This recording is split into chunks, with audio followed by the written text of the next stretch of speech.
mental sons of Brahma. These four great personalities are four great characteristics of enlightened state. And their names are Sanak, indication of the state of ecstasy. So you are intoxicated with spiritual love, divine love.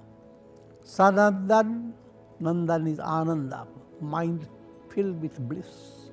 Sanatan, mind is not terrorized by mortality. Sanatan is ever-present reality. Last one is called Sanatkumara. Nat term means one who has bowed down. Namami, Namaha, Nat.